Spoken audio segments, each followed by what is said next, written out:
2012년 겨울, 뉴스는 없었습니다.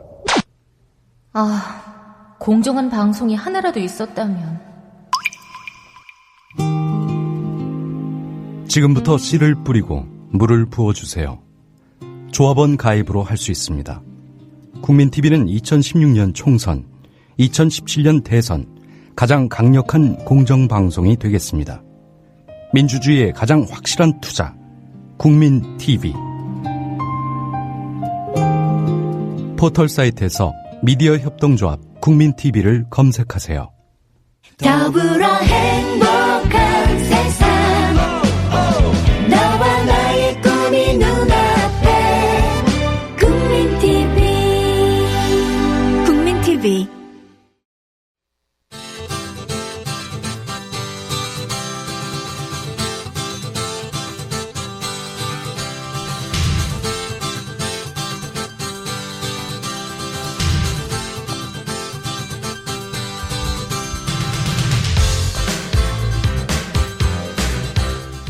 (50을) 훌쩍 넘어도 바뀌지 않는 경상도 사투리. 어떡하나 생겨먹은 게 이런데. 육두문자 섞어 써도 마음만은 바르다고 자부한다. 서영석의 라디오 비평. 네. 주말 지나고 주초입니다. 활기찬 월요일 되시기를 청취자 여러분들에게 기원하면서 오늘의 라디오 비평 시작합니다. 함께하고 계신 방송은 정치평론가 서영석 미디어 협동조합 이사가 진행하는 라디오 비평입니다. 자, 라디오 비평 하기 전에 저 네이버 뉴스 스탠드에 대해서 얘기 좀 먼저 해야 될 것 같은데요. 우리나라 포탈은 뭐 여러분들 잘 아시다시피 네이버와 다음으로 양분돼 있죠. 그중에서도 검색에 치중하고 있는 네이버가 압도적인 우세를 점하고 있는 그런 상황입니다. 검색을 위주로 하다 보니까요. 특히 그 뉴스 소비에 있어서는 네이버가 아주 공룡의 역할을 했는데요. 이것 때문에 이런저런 말들은 굉장히 많았습니다.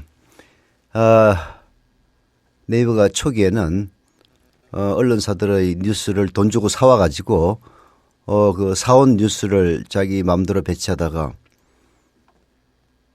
돈을 받고 뉴스를 공급한 그 매체보다 더 큰 위력을 가지니까 네이버에 여러 가지 언론사들이 압박이 가해졌죠. 그래서 나온 방법이 이 얼마 전까지 있었던 이른바 일종의 그 링크 방식인데요. 네이버의 그 초기 화면, 뉴스가 각 언론사별로 뜨면은 그거를 클릭하면은 바로 그 언론사로 가는 링크 방식으로 바뀌었던 적이 바로 어제 같습니다. 근데 그렇게 링크 방식으로 이제 변하다 보니까 네이버의 그 초기 화면에 들어오는 게 뭐 이렇게 롤링이 되긴 합니다만은 초기 화면에 자기의 기사가 들어가는 순간 클릭을 유도하기 위해서 이른바 낚시성 제목이 또 만발하는 그런 피해를 낳았죠. 그래서 나온 방식이 이제 뉴스스탠드 방식입니다. 저는 좀 그 언론사들에게 좀 고소하다는 생각을 해요. 그렇게 낚싯밥을 던지다가 사실 이제 링크를 유도하는 낚싯밥, 이것은 힘이 없고 사용자 빈도수가 낮은 언론사에서 절개하는 방식이고 또 그런 데서 하면은 어느 정도 용서가 돼요. 근데 네이버라고 하는 이른바 사용자들이 집중적으로 몰리는 공룡 포털의 뉴스 지면을 장식하는 연봉 1억 원짜리가 수두룩한 그런 언론사에서마저 낚시성 기사를 가지고 기사 낚시질을 하다가 기어코 뉴스 스탠드 방식으로 바뀐 걸 보니까 조금 뭐라 그럴까 고소하다 이런 생각이 드는 겁니다. 뉴스 스탠드 방식은 뭐 네이버에 접속해 보신 분들은 아시겠지만은 일종의 그 신문 지면을 쫙 펼쳐놓는 겁니다. 그래서 거기서 일단 뉴스스탠드를 클릭해 들어가면은 신문지면들이 쫙 펼쳐져 있고 거기서 이제 선택하는 그런 방식이죠. 이게 이제 귀찮을 경우에는 마이뉴스 해가지고 자기화 시켜 놓으면은 자기가 선택한 언론사의 뉴스만 뜨게 됩니다. 근데 이게 묘해요. 인터넷에서는 depth란 말을 씁니다. depth, D-E-P-T-H, depth란 말을 쓰는데요. 한 depth가 더 들어가면은 사용자 숫자가 10분의 1 수준으로 떨어집니다. 과거 네이버의 링크 방식은 초기 화면에 뉴스가 그대로 노출되는 방식이었기 때문에 상대적으로 클릭 수가 많았죠. 근데 지금은 일단 뉴스스탠드로 들어가서 다시 자기가 선택한 언론사의 뉴스를 구독해야 되는 그런 상황이다 보니까 한 뎁스 더 들어가는 계기예요. 그래서 지금 당장 클릭률이 80% 이상 떨어진 좀 찌라시 같은 언론사들도 있고요. 30 내지 40%는 평균적으로 떨어졌다. 이런 보도까지 나오고 있습니다.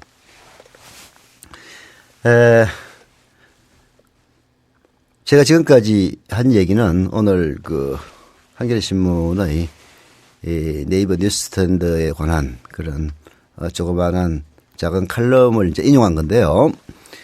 여러분들도 제가 얘기한 자세한 퍼센티지 이런 걸 알고 싶으면은 한겨레신문의 그 칼럼을 참고하시기 바랍니다. 근데 제가 얘기하고 싶은 거는 이제 그 주장하고 거의 유사한 건데요. 바로 클릭을 못하다 보니까 클릭률이 매우 낮아지는 건 사실입니다.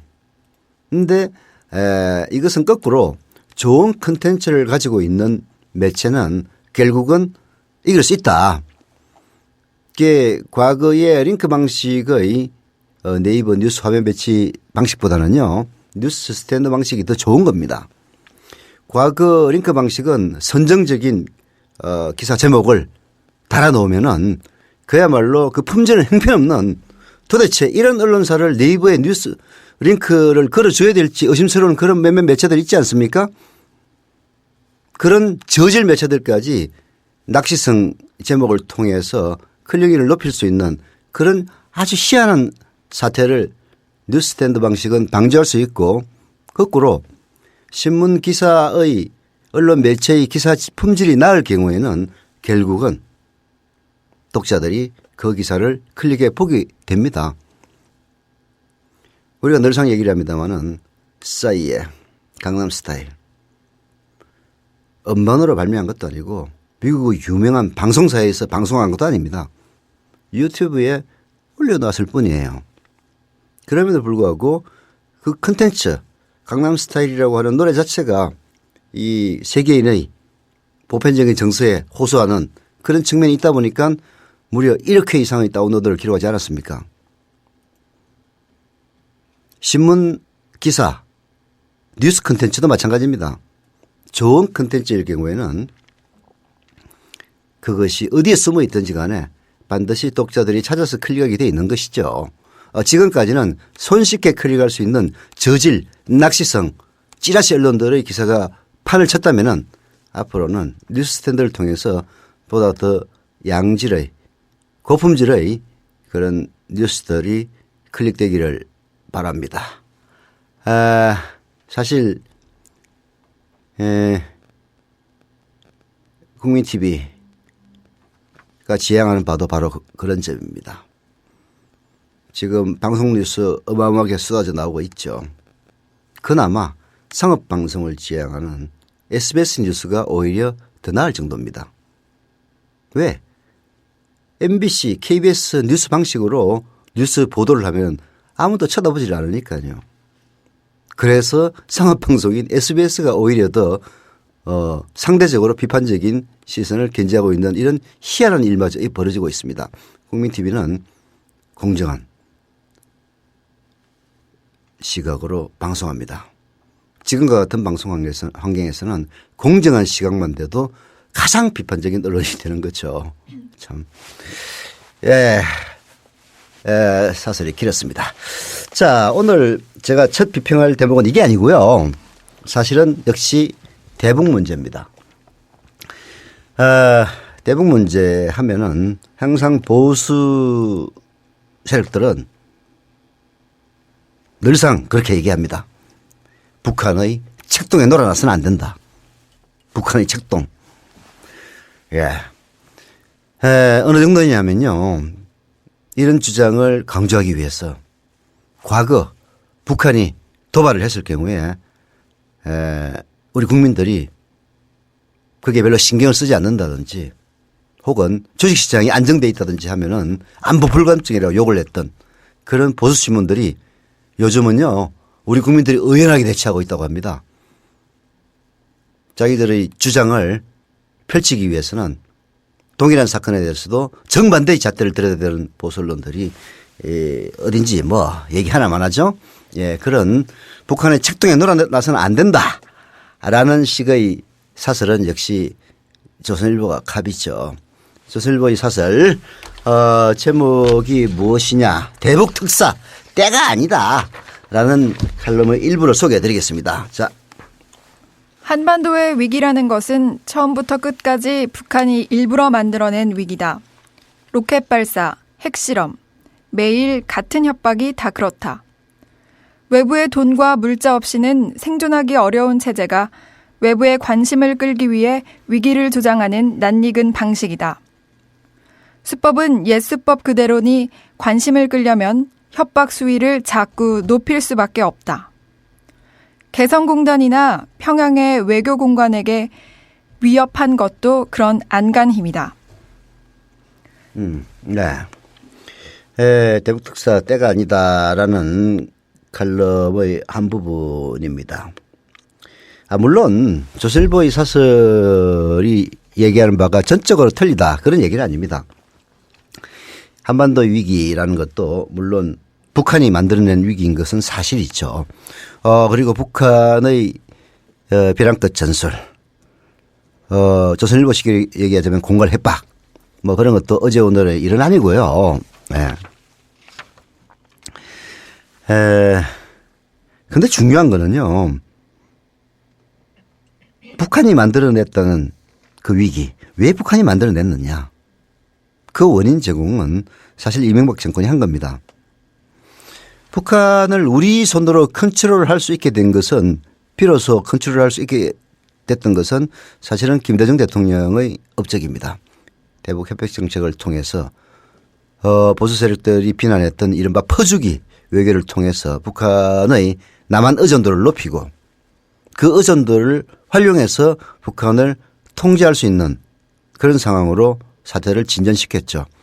노무현 대통령 때도 마찬가지였습니다. 그 10년 대북 정책의 그 성과를 우리 이명박 씨 한 사람이 완전히 거꾸로 만들어 놓았죠. 좋아요. 뭐 보수 세력들의 불만 이해합니다. 북한 얻어먹기만 하고 항상 큰 소리만 치는 북한. 좋다 이거예요. 거기 맛 좀 보여주려면 확실하게 보여줘가지고 아주 북한을 설설키게 만들든지 결국은 이러지도 못하고 저러지도 못해가지고 북한이 또다시 1994년 영변 핵위기에 이은 벼랑끝 전술로 나오게 만든 것도 결국은 이명박 정권 5년의 과오입니다. 그런 데 대해서는 전혀 말을 안 해요. 왜 북한이 저질할병을 떨고 있는지 그 점을 우리는 잘 알아야 됩니다. 결국은 경제위기를 탈출할 수 없는 그 절박함이 결국은 북한의 안보위기. 사실 안보 위협을 느끼는 것은 남한이 아니라 북한입니다. 그 속 사정을 알고 보면은. 그래서 남한의 국민들을 인질로 삼는 이른바 대남 협박 전술이 나오게 되는 건데요.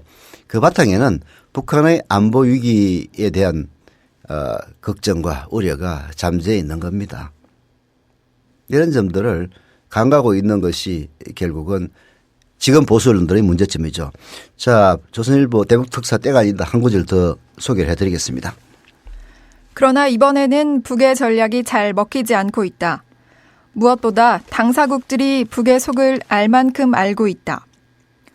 북이 외국 공관들에 철수할 거면 도와주겠다고 했지만 영국은 즉각 북의 레토릭이라고 일축했고 러시아, 브라질 등도 평양은 평온한데 무슨 철수냐는 식의 반응을 보였다. 우리 국민도 북의 계산을 웬만큼 파악하게 됐다. 안보 불감증이라는 우려도 있지만 북의 협박에도 안정을 유지하는 우리 사회의 모습이야말로 북을 가장 고민스럽게 만드는 것이다. 예, 이 얘기도 이런 맞아 보이는 측면도 있습니다. 일단 맞아 보이는 측면이 있다는 얘기로만 하고 이와 유사한 사설이 또 하나 있어요. 매일경제신문의 사설입니다.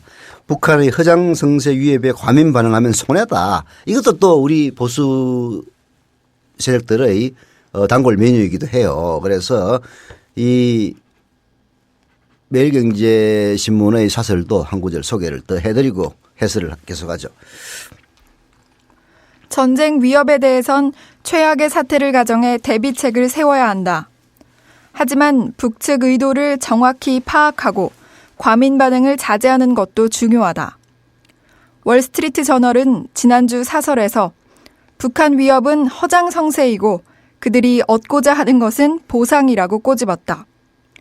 북한 내 군사 이동이 없고 관광 외화벌이는 예전처럼 계속되고 있다는 근거를 들었다. 네. 근데 이 매일경제신문의 사설도 보면은 정말 자가당착적인 사설이에요. 그게 북측 의도를 정확히 파악하고 과민 반응을 자제하는 것은 물론 중요하죠. 근데 그 근거가 미국 신문입니다. 월스트리트 저널의 사설이에요. 북한 위협은 허장성세다. 예를 들어서 월스트리트 사설이 틀려본들 미국이 손해볼 게 뭐가 있겠습니까? 폭탄이 미국 날라오는 것도 아니고. 그렇잖아요. 북측의 지금 현재 책동이 물론 허장성세일 수도 있습니다만은 매일경제신문 사설이 스스로 언급했듯이 전쟁 위협에 대해서는 최악의 사태를 가정해서 대비책을 세워야죠. 그런 말하자면 북한이 허장성세를 보이고 있다는 그 근거를 갖다가 월스트리트 신문의 사설을 댈 만큼 그렇게 빈약한 근거를 가지고 북한이 만에 하나 최악의 사태를 대비해야 된다고 스스로 주동하기를 까지 않았습니까? 그렇게 해서 폭탄이라도 발사하면 어떡할 거예요? 물론 보수 세력들이 그렇게 지랄병을 안 쳐도 전쟁이 일어나면은 양측에게 막대한 피해가 발생하는 건 사실이지만은 현재의 양측 군사력을 비교해 보면요. 남한이 결국 이기긴 합니다. 막대한 피해를 동반하는 승리일 따름이죠. 우리는 다시 50년 전으로 후퇴할 것이고요. 상처뿐인 그런 통일을 맞이할 겁니다.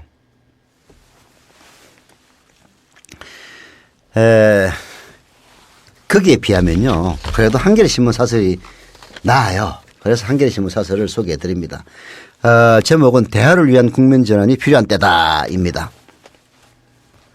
한반도 긴장 국면이 미묘한 변화 조짐을 보이고 있다. 미국은 최근 북한을 자극할 수 있다는 이유 때문에 대륙간 탄도미사일 발사 시험을 연기했다고 한다. 그런데도 우리 정부는 섣부른 대화는 시도하지 않겠다는 강경 자세를 유지하고 있다. 이러다간 자칫 앞으로 전개될 대화 국면에서 우리 목소리가 설 자리를 잃게 될지 않을까 우려된다. 이런 가운데 미국이 유화적인 태도를 보이기 시작한 것은 주목할 만한 일이다. 외신을 보면 미 국방부는 북한의 어떠한 오해나 오판을 피하기 위해 이번 주로 예정된 대륙간 탄도미사일인 미니트맨 3의 발사 실험을 연기했다고 한다. 반기문 유엔 사무총장의 최근 행보도 눈길을 끈다. 반 총장은 엊그제 왕이 중국 외교부 장관과의 전화통화에서 한반도 긴장 완화를 위한 협조를 요청한 데 이어 11일 오바마 미국 대통령과 면담을 한다. 미국을 비롯한 국제사회에서도 한반도 긴장 완화를 위한 움직임이 구체화되고 있음을 보여준다. 예. 가장 최신의 소식은 한겨레 신문이 지적한 바로 이 점입니다. 이게 북미 간의 대결 국면은 지난 한 달 동안 계속되어 왔고요. 조금씩 그 에스컬레이트 되어 왔었는데 엊그제인가요? 네. 미국이 미니트맨이라고 대륙간 탄도미사일이 있습니다. 그 발사 실험을 연기했다고 합니다. 왜? 북한을 자극할까 봐. 북한의 그 대포동 미사일이나 기타 등등의 그 중장거리 미사일 과연 미국까지 도달할지 의문이라고 이야기를 합니다만은 대포동 같은 경우에는 거의 미국 서해안까지 간다는 그런 설도 있죠. 예. 근데 이제 미국도 결국은 그럴 겁니다. 북한이 군사적 도발을 해서 북한을 박살을 내본들 만약에 북한이 대포동 미사일을 들떠 싸가지고 로스앤젤레스 근처라도 불바다가 돼버리면은 미국으로서는 정말 특히 오바마 행정부로서는 어마어마한 타격이죠. 북한이 멸망되든 말든 그런 것들을 고려한 그런 측면도 있을 겁니다.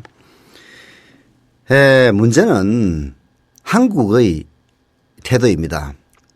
사실 한반도의 긴장 고조는 전적으로 북한과 북한이 가장 주범이고 여기에 대응하는 미국 간의 감정 싸움이 가장 주요한 원인이었죠. 여기에 남한 즉 대한민국이 설 자리는 없었습니다.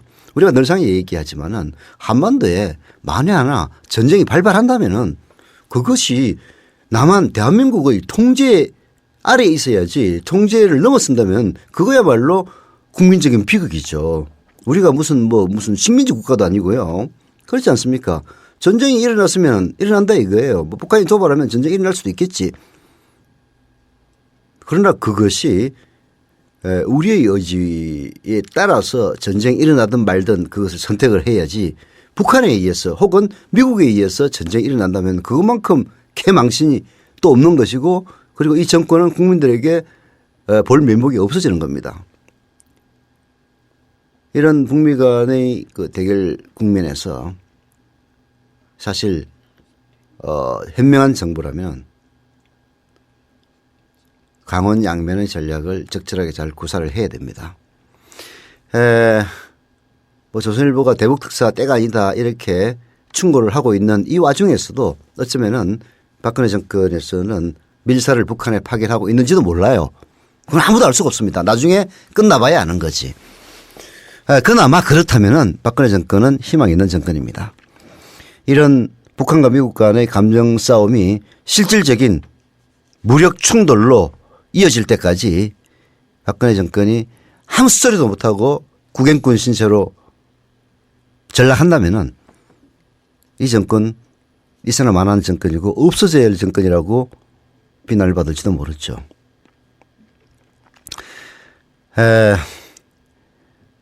서독이 동독에게 어마어마한 퍼주기를 하고 심지어는 정치범들 돈 주고 사왔습니다. 서독의 보수 세력들도요.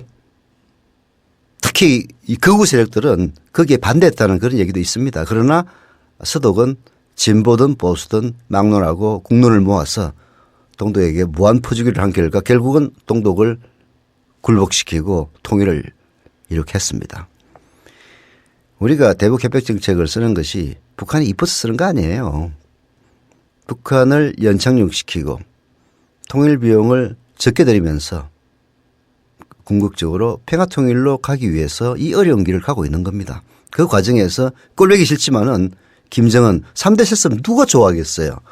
대한민국 재벌들의 세습에 대해서도 비판을 하고 있는 이런 국민들이 북한의 3대 세습을 긍정적으로 볼 사람이 누가 있겠냔 말이에요. 좋아서 하는 건 아닙니다. 그러나 이 길이 현명한 길이고 손해가 적은 길이기 때문에 선택한다는 그런 점을 이 땅의 보수 세력들도 좀 제정신 차리고 알았으면 하는 그런 생각입니다. 박근혜 대통령은 여성분이죠. 당연히 군대 안 갔다 왔습니다. 물론 군대를 갔다 왔다고 해서 군에 대해서 더 잘 안다는 이야기는 허구입니다. 군대 저도 병장 제대를 했습니다마는 제가 아는 군이라는 것은 병사로서의 군일 뿐이죠. 그래서 육군병장으로 제대한 사람이나 혹은 군을 경험하지 못한 박근혜 대통령이나 사실 군에 대해서 누가 더 잘한다 이런 얘기는 할 수는 없어요. 그러나 지도자는 항상 전문가들의 조언을 경청하되 결국은 자신의 판단에 의해서 무언가를 결정을 해야 됩니다. 전문가의 조언이 능사는 아니다는 얘기죠. 머리는 빌려 쓸 수 있다고 주장을 했던 김영삼 씨. 결국은 그 대가리를 남한테 잘못 빌려다 쓰는 바람에 IMF를 자초하지 않았습니까? IMF 사태가 일어나기 훨씬 전부터 여러 사람들은 경제 위기를 예측하고 조언을 많이 했습니다. 결국은 그런 조언을 받아들였지 않아 가지고 김영삼 씨는 IMF 사태를 불러왔었는데요. 그때 경제가 전혀 문제가 없다라고 조언을 했던 사람들은 바로 재경부라든지 이 관변 전문가들이었습니다. 지금 안보 위기를 맞아서 북한의 허장성세일 뿐이다라고 하는 보수신문들의 사설이 나오게 된 배경에는 보면은요, 이러한 관변 전문가들이 자리 잡고 있습니다. 자, 관변 전문가 믿었다가 캐망신한 김영삼 씨뿐만이 아니고요. 1960년대 케네디 대통령도, 미국의 케네디 대통령도 이런 관변 전문가들 말 믿다가 완전 개망신을 당한 적이 있습니다. 우리는 그런 사실을 잘 기억하지 못하지만은 오늘 한겨레신문 김영철 기자의 칼럼 한반도 위기 케네디에게 배운다면 여기에서 잘 알 수가 있습니다. 자, 그 첫 부분부터 소개를 해드리죠. 최근 한반도의 대치 상황을 보면 50여 년 전 미국의 케네디 대통령이 떠올랐다. 내용이나 환경은 다르지만 위기에 대한 최고 지도자의 리더십 발휘는 예나 지금이나 다를 바가 없기 때문이다. 미국의 턱 밑에 자리 잡은 쿠바에 1959년 카스트로의 공산 정권이 들어선 것은 미국의 엄청난 위기였다.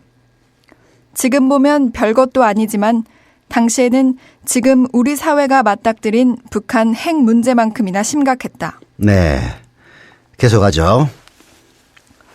선거 때 강경 대응을 약속했던 케네디는 집권 초부터 중앙정보국 등으로부터 즉각적인 행동 개시를 하라는 재촉을 받았다. 결국 그는 취임한 지 석 달도 안 된 1961년 4월 쿠바 침공을 승인했다. 그러나 쿠바 망명자로 구성된 침략자들의 피그스만 상륙은 사흘 만에 100여 명이 죽고 1000여 명이 생포되는 걸로 끝났다. 케네디 정부는 나중에 생존자들의 몸값까지 지급해야 했다. 케네디 말처럼 만약 의원 내각제였다면 사임했어야 했던 실패였다. 하지만 1년여 뒤인 1962년 10월 쿠바 미사일 위기가 발생했을 때 케네디는 진화했다. 그는 강경파에 휘둘리기보다는 위기 국면에서도 상황을 적절하게 통제했다. 미사일 기지를 당장 폭격해서 화근을 없애자는 군과 정보기관의 요구에 따르지 않았다.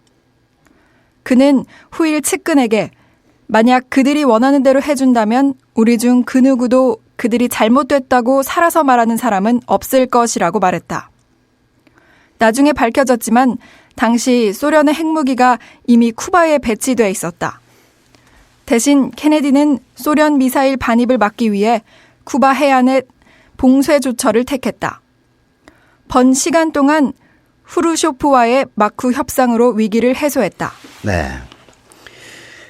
쿠바 사태를 보면요. 지금 북핵 사태와 유사하다는 느낌을 많이 받습니다. 쿠바 침공권은 일단 차치하고라도요.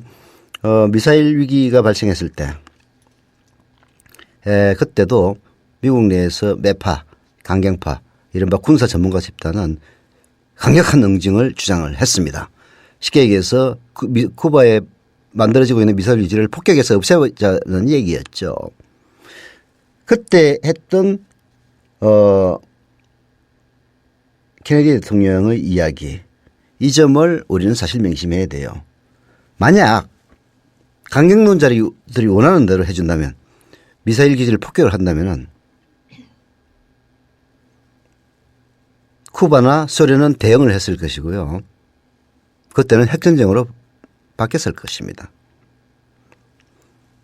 핵전쟁을 하면은 제1의 목표는 바로 상대방의 심장 부위입니다. 미국은 후르시초프가 있는 모스크바를 향해서 핵무기를 쏠 거고요. 소련은 케네디가 있는 워싱턴을 향해서 핵폭격을 할 겁니다. 이렇게 해서 전쟁이 발발한다면 결국은 나중에 그러한 군부 강경파 니들이 잘못했어 라고 얘기할 사람들은 다 죽고 없어져 버려요. 케네디의 이야기는 바로 그 점입니다. 만약에 북한이 남한을 향해서 전쟁을 도발한다면 그 초전의 목표가 어디겠습니까? 우리의 주요한 군사적 요충과 청와대가 될 겁니다. 그렇지 않습니까? 자, 그리 되면은 강경파 얘기를 믿었다가 전쟁이 발발해서 야, 네 자식들이 잘못했어라고 얘기할 지도부가 다 없어지는 겁니다. 케네디의 충고를 그냥 귓잔등으로 흘려들어서는 안 되죠. 강경한 말을 하기는 쉽습니다. 오히려 이런 시점에 평화로 대화로 풀자라고 얘기하기가 더 어려운 겁니다. 케네디는 결국 강경파들의 의견을 일축을 하고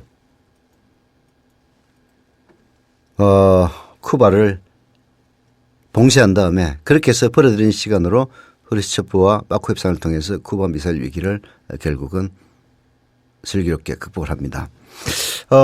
핵전쟁 전문가들은요, 우리의 최근세사에서 가장 핵전쟁에 근접했던 시기가 바로 쿠바 미사일 위기라고 얘기를 합니다.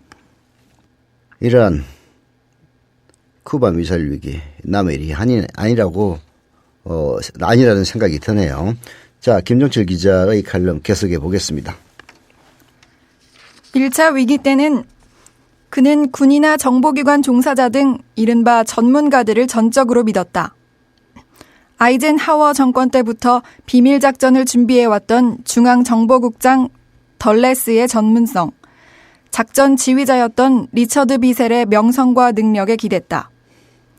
케네디는 최종 결정의 근거로 삼았던 합동참모본부의 작전평가 보고서와 국가안보보좌관의 자문 내용이 엉터리일 줄은 생각조차 못했다. 이런 이른바 군사 전문가들의 그 의견을 기초해서 쿠바 침공을 하지 않았습니까? 그런데 그 쿠바 침공 피그스만이라고 있어요. 쿠바에. 거기에 상륙했는데 사흘 만에 100여 명이 죽고 나머지 1000여 명은 생포되는 걸로 막을 내렸죠. 결국은 아이젠하워 때부터 비밀작전을 준비해왔던 들레스 CIA 국장의 이야기도 전부 노가리에 불과했고요. 이 작전을 지휘했던 리처드 비셀, 그때 난 처음 듣는 사람입니다만은 아까 검색해 보니까 꽤나 유명했던 그 군 출신인가 봐요. 용병이겠지. 하여튼 그것도 완전 개사기였습니다. 이게 군 전문가라고 얘기하는 사람들의 이야기를 함부로 믿었다가는 개망신당합니다. 그야말로 패가망신의 지름길이에요. 사실 이 칼럼은 다른 누구도 아닌 박근혜 대통령이 직접 읽어야 될 칼럼입니다. 계속합니다. 이런 실패의 경험을 바탕으로 삼아 그는 2차 위기 때는 백악관의 상황실인 국가안전보장회의 집행위원회를 설치해 상황을 자신이 통제했다.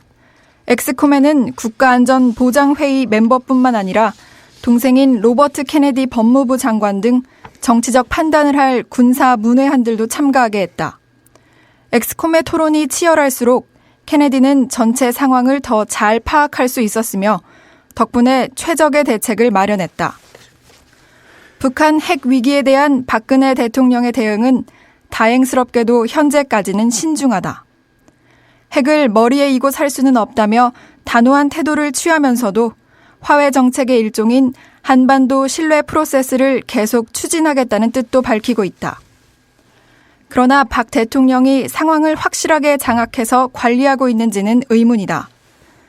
도발이 발생한다면 일체 다른 정치적 고려를 하지 말고 초반에 강력 대응하라고 국방부 장관에게 지시한 데서 보듯이 군사 조처에 대한 판단을 군에 위임한 듯하다. 안보팀을 군 출신 일색으로 짠 것도 이런 맥락이다. 용기 백배한 군은 개성공단 인질 사태가 벌어지면 특수부대를 투입해서 구출하겠다고 떠들고 있다. 그게 바로 전쟁인데도 할리우드 영화 얘기하듯 한다. 뭐 우리 군을 제가 비하할 생각은 전혀 없습니다만은 개성공단 인질 사태가 벌어지면 특수부대를 투입해서 구출하겠다는 식으로 떠들었다는 것은 그야말로 한심하기 이를 데 없는 얘기입니다. 개성공단 인질 사태가 벌어지면은 대책을 수립해서 뭐 그야말로 특수부대를 투입해서 구출을 하든지 말든지 해야 됩니다만은 이런 얘기를 입으로 떠들 사안은 아니죠. 김종철 기자의 칼럼대로 특수부대를 구출해서 투입해서 구출한다면 그게 바로 전쟁입니다. 뭐 우간다 엔테베 특공작전처럼 미군 특수부대가 투입을 한다 손 치더라도 우간다에서 미국을 응징할 방법이 없잖아요. 너무 멀리 떨어져 있습니다. 근데 개성공단에 대한민국 군의 특수부대가 들어가가지고 작전을 한다면 북한이 가만히 있겠습니까? 그런 기본도 모르고 떠들고 있는 이런 수준이라면은 정말 우리 군을 제대로 믿어야 될지 걱정이 많이 되는 거죠. 마지막 부분을 읽어보도록 하겠습니다. 국가 안위에 관한 사항은 특정 집단이나 인물에게 재량권을 주면 안 된다. 특히 집단 사고 경향이 강한 군은 더 위험하다. 대통령으로서 군에 대한 신뢰를 표시하는 것은 미덕이지만 방임은 자칫 재앙이 될 수 있다. 항상 정치적 고려를 충분히 한 뒤에 대통령이 최종적으로 판단해야 한다. 케네디가 남긴 교훈이다. 박근혜 대통령도 케네디가 남긴 교훈을 거울 삼아서 자칭 군 전문가들의 섣부른 주장에 부안해동하지 않기를 바랄 뿐입니다. 박근혜 대통령의 선택은 바로 우리 국민의 안위와 바로 연결되어 있습니다. 우리 머리 위에 핵을 쥐고 살 수도 없지만요. 우리 머리 위에 핵 아닌 재래식 무기도 굉장히 많이 있습니다. 그 무기 불벼락으로 떨어지면은 우리가 나중에 이긴다 손 치더라도 우리 국민의 입을 피해는 무지막지합니다. 이런 점들을 잘 고려하고 해량하는 대통령의 길을 기대한다면 너무 큰 기대인가요? 자, 오늘 라디오 비평 여기서 마치겠습니다. 국민TV